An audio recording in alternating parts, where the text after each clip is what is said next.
इस्लामाबाद में खुश्क सर्दी की लहर पौधों को भी मुतासिर कर रही है। ग्रीन बेल्ट्स पर खूबसूरती के लिए लगाए गए पौधों को ओस से महफूज रखने के लिए सूखी घास से ढांप दिया गया। अयाज अहमद ने रिपोर्ट तैयार की है, ये देखते हैं।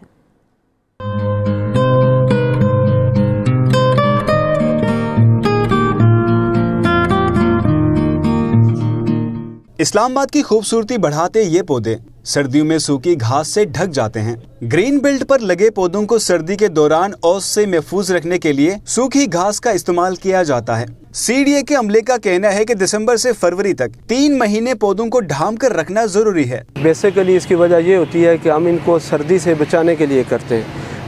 कुछ पौधे ऐसे हैं जो सर्दी बर्दाश्त नहीं कर सकते, जो ख़ास करके जो कोहरा पड़ता है उसकी वजह से वो मरने का ख़तरा होता है, और उसको कवर करने के लिए, सर्दी से बचाने के लिए हम इनको कवर करते हैं। जिन पौधों को सूखी घास से ढांपा जाता है इनमें फाइकस और पांडा जैसे कीमती पौधे शामिल हैं। ज़्यादातर हमारे यहाँ पे फाइकस लगी हुई है। हमने ज़्यादातर फाइकस हो गया, फाइकस की बहुत सारी किस्में हैं, उसमें ये ज़्यादातर हमने पांडा और फाइकस दोनों जो है ना ये कवर की हुई है। इस्लामाबाद में कश्मीर चौक और क्लब रोड समेत हर सेक्टर की शाहराहों पर ग्रीन बेल्ट्स पर लगे पौधों पर से सूखी घास को फरवरी के आखिरी हफ्ते में हटाया जाएगा।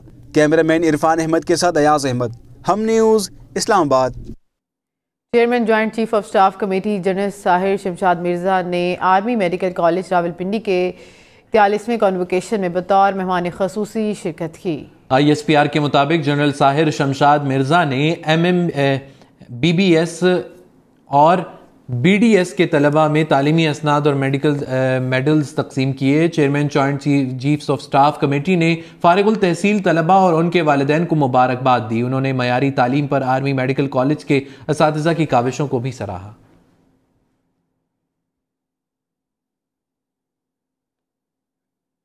चमन और तुरखम बॉर्डर से रोजाना हजारों गैर कानूनी अफगान बाशिंदों की वतन वापसी का सिलसिला जारी है। 28 दिसंबर को 1353 गैर कानूनी तौर पर मुकीम बाशिंदे अपने वतन रवाना हुए। अब तक 4,52,273 गैर कानूनी मुकीम बाशिंदों की अपने वतन वापसी हो चुकी है। फ़लस्तीनियों से इजहार यकजहती, मुल्क भर में साल नौ की तकरीबात पर पाबंदी आयद होगी। निगरान वज़ीर आज़म अनवारुल्लाह काकड़ ने ऐलान कर दिया है, कहा कि मजलूम फ़लस्तीनियों की नस्ल कुशी पर पाकिस्तानी कौम रंजो गम में है। खून रेजी रोकने के लिए पाकिस्तान आलमी सतह पर आवाज़ बुलंद करता रहेगा। वज़ारत सकाफ़त सिंध ने ड्रामों और फिल्मों में काम करने वाले बच्चों के लिए 2 नए क़वानीन तैयार कर लिए। निगरान वज़ीर सकाफ़त सिंध डॉक्टर जुनेद अली शाह का कहना है कि ख्वाहिश है कि आर्टिस्ट बच्चे अपना काम और तालीम साथ साथ जारी रखें। आतिफ हुसैन की रिपोर्ट देखते हैं। सिंध के महकमा सकाफत का बड़ा इक़दाम, फनकारों के तहफ़्फ़ुज़ के लिए चिल्ड्रन ड्रामा इंडस्ट्री ऑर्डिनेंस और सिंध एक्टर रॉयल्टी ऑर्डिनेंस के नाम से 2 नए कानून तैयार। चिल्ड्रन ड्रामा इंडस्ट्री ऑर्डिनेंस के तहत बच्चों के वर्किंग आवर तय किए जाएंगे। ड्रामों और फिल्मों में काम करने वाले बच्चों को स्कूल के औकात में काम पर नहीं बुलाया जाएगा। बच्चों को रात देर तक शूटिंग और रिकॉर्डिंग के लिए नहीं रोका जाएगा। बच्चों को स्कूल के औकात और रात देर तक शूट पर बुलाने पर कार्रवाई होगी। हमने वर्किंग आवर्स डिफाइन कर दिए ताकि साथ साथ बच्चों की एजुकेशन भी चलती रहे और उनको अक्सर और बेशतर प्रोड्यूसर्स डायरेक्टर्स जो है रात को 4 बजे 3 बजे बुला लेते थे शूट्स पे, तो उसको अब हम डिफाइन करने जा रहे हैं इंशाल्लाह, ताकि साथ साथ एजुकेशन भी बच्चे करें और अपने काम पे भी ध्यान दें।